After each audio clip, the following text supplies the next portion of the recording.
నూతనంగా ఏర్పడినటువంటి Nalgonda municipal corporation ఎన్నికల ప్రచారం చివరి దశకు చేరుకుంది. ప్రస్తుతం మనం నల్గొండ కార్పొరేషన్ 48వ డివిజన్ పరిధిలో ఉన్నటువంటి బీఆర్ఎస్ అభ్యర్థి చెకిలం వసంతలక్ష్మి అనిల్ కుమార్తో ఉన్నాం. వారితో మాట్లాడే ప్రయత్నం చేద్దాం. మేడం, ఎలాంటి రెస్పాన్స్ వస్తుంది? ప్రజల నుంచి ప్రచారం చివరి దశకు వచ్చింది కదా, ఎట్లా ఉంది? ఈరోజు ప్రచారం ఆఖరి రోజుని రోజు రోజుకి మాకు మా మీద అభిమానం మాకు చాలా స్పష్టంగా కనిపిస్తుంది. ప్రజల్లో ఇంటింటికి వెళ్ళి మేము క్యాన్వాసింగ్కి వెళ్ళినప్పుడు వాళ్ళు మా వెంటే ఉంటామని ఖచ్చితమైన హామీ ఇస్తున్నారు.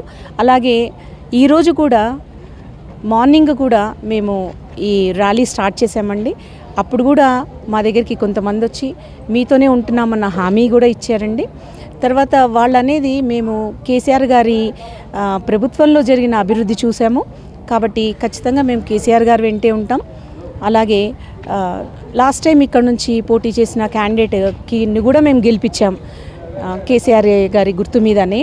కానీ వాళ్ళు పార్టీ మారారు, కానీ క్యాడర్ అంతా కేసీఆర్ గారితోనే ఉంది, బీఆర్ఎస్ వెంటనే ఉంది. కాబట్టి ఖచ్చితంగా మీకు మెజారిటీ వస్తుంది, మేమంతా మీ వెంటే ఉన్నామని వాళ్ళు మాకు హామీ ఇస్తున్నారండి. అలాగే మా కుటుంబ నేపథ్యం కూడా మాకు బలంగా ఉంది. చెకిలం ఫ్యామిలీ అంటేనే ఎంతో నమ్మకంతో కూడా ప్రజలు మీకు ఓటేస్తారు. అసలు ప్రధానంగా మీ డివిజన్కి సంబంధించి ఏం సమస్యల్ని ఇప్పటివరకు చూశారు, వాటిని ఎట్లా పరిష్కరించడానికి మీ దగ్గర ఉన్నటువంటి అసలు వ్యూహాలు ఏంటి? నేను గతంలో కూడా చెప్పానండి. ఈ డివిజన్లో నేను కొంచెం ఇంటీరియర్స్కి వెళ్ళినప్పుడు అక్కడ ఈ లైట్స్, స్ట్రీట్ లైట్స్ లేవండి. మేము టార్చ్ లైట్ వేసుకొని వెళ్ళి క్యాంపెయినింగ్ చేసాం. సో అది కొంచెం ఇబ్బందిగా అనిపించింది. మేము ఒకసారి 2 సార్లు వెళ్ళిన దానికే మాకు ఇబ్బంది అనిపించింది. కానీ ఆ రోడ్లలో చాలా మటుకు అందరు తిరుగుతున్నారు ఇన్నాళ్ళ నుంచి, కాబట్టి వాళ్ళు ఎంత ఇబ్బంది పడుతున్నారు అనేది గమనించానండి. తర్వాత ఇంకోటి ఈ నారో రోడ్స్ కూడా గమనించాను. నేను గతంలో చెప్పినట్టు రోడ్స్ చాలా నారో ఉన్నాయి, సైడ్స్కి ఈ డ్రైనేజీ ఉందండి. కాబట్టి నడవడం చాలా కష్టంగా ఉంది, అక్కడ చూసుకొని నడవాల్సి వస్తుంది. పైనుంచి అక్కడే డస్ట్బిన్స్ అనేది మనం ఎక్కడ పెట్టలేదు స్ట్రీట్లో, కాబట్టి అందరు చెత్త వేసేస్తున్నారు పక్కన. కాబట్టి అసలు నడవడానికి దారే లేదండి. కాబట్టి నాకు అనిపించింది ఇలాంటి వాటి మీద దృష్టి పెట్టాలి. మనం క్లెన్లీనెస్ గురించి ఆలోచిస్తే ఇప్పుడు మనకి నల్గొండ కార్పొరేషన్ అయింది కాబట్టి ఖచ్చితంగా మనము దీన్ని అభివృద్ధి చేసుకోవాల్సిన అవసరం ఉంది. దీన్ని అందమైన నగరాలతో పోటీ పడేటట్టుగా చేసుకోవాలి. బీఆర్ఎస్ పార్టీ మేయర్ రేస్లో మీరున్నారు, మీకు ఓటేసి గెలిపించాలంటే ప్రజలకు, పట్టణ ప్రజలకు ఎలాంటి హామీలు ఇస్తారు, ఏం చెప్తారు మీ డివిజన్ పరిధిలో? అంటే హామీలు అంటే నేను ఇప్పటివరకు చూసిన వాటికి నేను డెఫినెట్గా ఇంపార్టెన్స్ అయితే ఇస్తానండి, ప్రయారిటీ ఇస్తాను. ఏదైతే ఇప్పుడు నేను చెప్పానో క్లెన్లీనెస్, తర్వాత ఈ రోడ్స్ వీలైన చోట, ఒకవేళ ఛాన్స్ ఉన్న చోట కొద్దిగా వైడెన్ చేయగలిగే పరిస్థితి ఉంటే అలాంటి వాటికి, తర్వాత ఈ డ్రైనేజ్ దాని గురించి ముఖ్యంగా, తర్వాత ఈ చెత్త వాటి గురించి కూడా చాలా చర్య తీసుకోవాల్సిన అవసరం ఉందండి. ఎందుకంటే ఫైనల్గా నేను రిక్వెస్ట్ చేస్తున్నానండి 48వ డివిజన్ ఓటర్లకి ఏంటంటే, మీరు వేసే ప్రతి ఓటు చాలా అమూల్యమైంది. ఆలోచన చేసి వేయండి, విజ్ఞతతో ఆలోచన చేయండి. మనం ఎవరికైతే ఓటేస్తామో, ఎవరినైతే గెలిపిస్తున్నామో వాళ్ళు ఎంతవరకు మనకి మన నగర అభివృద్ధికి పాటుపడతారనేది చూడాలండి. ఇప్పుడు ఓటనే విలువైన దానికి మనము మన అభివృద్ధికి పాటుపడే వాళ్ళంటే, ఇప్పుడు మనం చెప్పినట్టు ఇందాక కేసీఆర్ గారి ప్రభుత్వంలో జరిగిన అభివృద్ధి తర్వాత కాంగ్రెస్ ప్రభుత్వంలో కనిపించలేదు, అది ప్రజలే ఒప్పుకుంటున్నారు. కాబట్టి ఖచ్చితంగా ప్రజలు బీఆర్ఎస్ వెంటే ఉన్నారన్న నమ్మకం ఉందండి మాకు. వాళ్ళు కూడా మాకు ఇస్తున్న హామీ అదే. మేము తప్పకుండా మీ యొక్క 48 కాదు, మిగిలిన 47 డివిజన్స్లో కూడా, అంటే ఓవరాల్ 48 డివిజన్స్లో మెజారిటీ సీట్స్ మనం సాధించుకుందాం. మనం ఖచ్చితంగా బీఆర్ఎస్ని గెలిపించుకుందాం, మేయర్ సీట్ సాధిద్దామని వాళ్ళే మాకు చాలా ధైర్యం చెప్తున్నారండి. Okay, thank you sir. మీరు చెప్పండి, ముఖ్యంగా కోమటిరెడ్డి వెంకటరెడ్డి 2000 కోట్లతో డెవలప్ చేస్తున్నారని చెప్తున్నారు. మీరు కేసీఆర్ 1500 కోట్లతో చేస్తున్నారు. ఏది నిజం? ఇప్పుడు నిజం అనేది కనపడతా ఉంది కదండి. కేసీఆర్ గారు చేసిన అభివృద్ధి ఏదైతే ఉందో అది ప్రజల కళ్ళ ముందట క్లియర్గా కనపడతా ఉంది. ఇదివరకు నల్గొండ ఎట్లా ఉండి ఇప్పుడు నల్గొండ ఎట్లా ఉంది. వైడ్ రోడ్స్ అయిపోయినాయి, స్ట్రీట్ లైట్స్ అయిపోయినాయి. చెల్లెపల్లి నుంచి కలెక్టరేట్ వరకు 6 lanes రోడ్డు జరిగింది, మెడికల్ కాలేజ్ జరిగింది, ఐటీ హబ్ వచ్చింది. దెన్ నెక్స్ట్ ఇంటిగ్రేటెడ్ మార్కెట్ ఇవన్నీ కూడా వచ్చినాయి, కూరగాయల మార్కెట్ ఇవన్నీ కూడా. బత్తాయి మార్కెట్ వచ్చింది. చాలా సంవత్సరాల నుంచి నల్గొండ జిల్లా ప్రజలకు కోరిక బత్తాయి మార్కెట్ రావాలని, అది కూడా కేసీఆర్ గారి గవర్నమెంట్లోనే వచ్చింది. కళాభారతి అది కేసీఆర్ గారి గవర్నమెంట్లో శాంక్షన్ అయితే దాన్ని వెంకరెడ్డి గారు ఆపినారు. అసలు యాక్చువల్గా వెంకరెడ్డి గారు ఏం చేసిందని చెప్పేసి మీరు 2000 కోట్ల రూపాయల ముచ్చే చెప్తున్నా మాకైతే అర్థం కావట్లేదు. అసలు యాక్చువల్లీ ఎక్కడ అభివృద్ధి 2 సంవత్సరాల నుంచి అసలు కుంటుపడిపోయింది. నిజంగా కూడా చూస్తే చెల్లెపల్లి బైపాస్ దగ్గర వంతెన ఏదైతే ఉందో ఫ్లైఓవర్ 80% కేసీఆర్ గారి గవర్నమెంట్లోనే జరిగింది. అది మిగతా 20% 22 సంవత్సరాల నుంచి కోమటిరెడ్డి వెంకరెడ్డి గారు చేయించలేకపోతూ ఉన్నారు. మళ్ళీ R&B మినిస్టర్గా ఉండి మరి వారు అభివృద్ధి ఎక్కడ చేస్తూ ఉన్నారో నాకైతే ఏం అర్థం కావట్లేదు. ఏ అభివృద్ధి జరిగినా ఏది జరిగినా కేసీఆర్ గారి గవర్నమెంట్లోనే జరిగింది, కేసీఆర్ గారి నాయకత్వంలోనే జరిగింది. ఈ కాంగ్రెస్ ప్రభుత్వం మొత్తం అందరినీ కూడా సబ్బండ వర్గాల వారిని మొత్తం ఆగమాగం చేస్తుంది తప్పించి వేరే ఏం లేదు. అన్ని వర్గాల ప్రజలు ఈ రోజున విసిగిపోయినారు కాంగ్రెస్ ప్రభుత్వంతో. అందుకని చెప్పేసి వారు చెప్పుకోవడానికి ఏమీ లేక కాంగ్రెస్ వాళ్ళకి ప్రజలు కూడా వాళ్ళకి ఖచ్చితంగా తీర్పిచ్చి ఓటు ద్వారా తీర్పిచ్చి వాళ్ళకి బుద్ధి చెప్పే రోజులు ముందర ఉన్నాయి.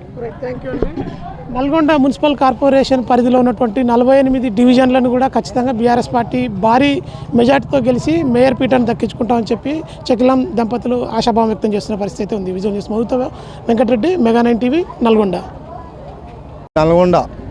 కార్పొరేషన్ ఎన్నికల్లో ముఖ్యంగా రాష్ట్రంలోనే ప్రతి మున్సిపాలిటీ ప్రతి కార్పొరేషన్ భారీ మెజార్టీతో గెలిచే అవకాశాలు ఉన్నాయి. ముఖ్యంగా నల్గొండ కార్పొరేషన్లో 48 వార్డులకు మెజార్టీ సీట్లు గెలిచే అవకాశాలు ఉన్నాయి. ముఖ్యంగా ఈ 48వ వార్డు వస్తే 42వ కార్పొరేషన్ కింద వచ్చేస్తే ముఖ్యంగా చెక్లం శ్రీనివాసరావు గారు 70 సంవత్సరాల రాజకీయ జీవితంలో ఈ ప్రాంతంలో ఉండి ఈ నల్గొండ ప్రాంతానికి ఎంతో సేవ చేయడం జరిగింది. ఆ కుటుంబం నుంచి 40 సంవత్సరాల తర్వాత మొదటిసారిగా ఎన్నికల్లో రావడం జరుగుతుంది. కనుక ఇక్కడ నల్గొండ ప్రజలు కానీ 48వ వార్డు ప్రజలు కానీ నిజాయితీతో అందరు భారీ మెజార్టీతో గెలిపిస్తారని నేను భావిస్తున్నాను.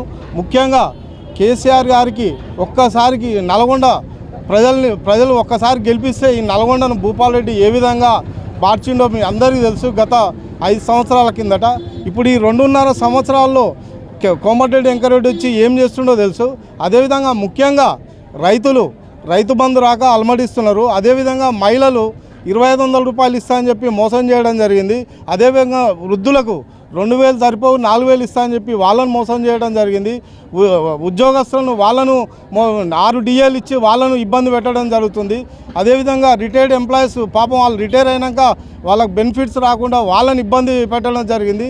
నిరుద్యోగ యువకులకు 2 లక్షల జాబులు ఇస్తా అని చెప్పి వాళ్ళను ఇబ్బంది పెట్టడం జరిగింది. అదేవిధంగా 20 లక్షల మంది విద్యార్థులకు ఫీజు రియంబర్స్మెంట్ ఇవ్వకుండా వాళ్ళను కూడా ఇబ్బంది పెట్టడం జరిగింది. కనుక ఈ లెక్కన 7 వర్గాల ప్రజల్ని మోసం చేయడం జరిగింది రేవంత్ రెడ్డి గారు. కనుక తప్పకుండా ఈ 7 వర్గాల ప్రజలు మాయమ్మటే ఉన్నారని మేము భావిస్తున్నాను.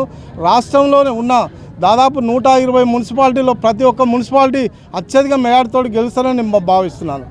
నల్లగొండ పట్టణంలో వార్డులో టీఆర్ఎస్ ప్రపంచం కనిపిస్తూ ఉన్నది.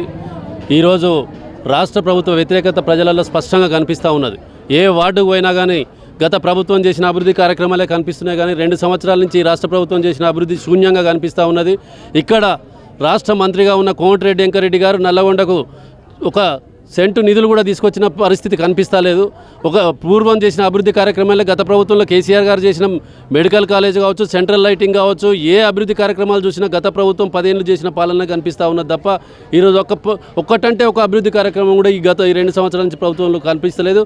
ఈ ప్రభుత్వం పూర్తిగా విఫలమైంది, ప్రజా వ్యతిరేక ప్రభుత్వంగా కనిపిస్తూ ఉన్నది. ఎన్నికలలో వాళ్ళు ఇచ్చిన 6 గ్యారెంటీల హామీలు కావచ్చు, రైతు బంధు కావచ్చు, రైతు భరోసా కావచ్చు, తులం బంగారం కావచ్చు, ఆడబిడ్డలకు 2500 స్కీమ్ కావచ్చు, ఇంకే ఇతర సమస్యలు కూడా ఈరోజు వాళ్ళు ఇచ్చిన హామీలన్నీ తుంగలో దొక్కి ప్రజలను మోసం చేసిరనేది స్పష్టంగా కనిపిస్తూ ఉంది.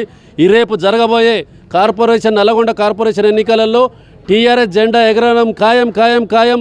నల్లగొండ మేయర్ పదవి కోసం వసంత లక్ష్మి గారు ఈరోజు మా అభ్యర్థిగా ముందుకు వస్తూ ఉన్నారు. 48వ డివిజన్ నుంచి వసంత లక్ష్మి గారు మేయర్ అభ్యర్థిగా గెలిచి అత్యధిక మెజారిటీతో గెలిచి నల్లగొండ మేయర్ కుర్చీలో ప్రజలు కూర్చుండబెడతారని కూడా ఈ సందర్భంగా తెలియజేస్తూ రాష్ట్ర ప్రభుత్వానికి తగిన గుణపాఠం చెప్పాలని, ఈ ఎన్నికల ద్వారా ఈ ప్రభుత్వం చేసిన ప్రజా వ్యతిరేక చర్యలన్నింటినీ కూడా గుణపాఠం చెప్పాలని మరొకసారి కోరుతూ ఈ రాష్ట్ర ప్రభుత్వాన్ని మరొకసారి ప్రజలు రానున్న ఓటు ద్వారా ఎండగట్టి టీఆర్ఎస్ పార్టీకి పెద్ద ఎత్తున మద్దతు తెలియజేయాలని కోరుతూ జై తెలంగాణ, జై తెలంగాణ.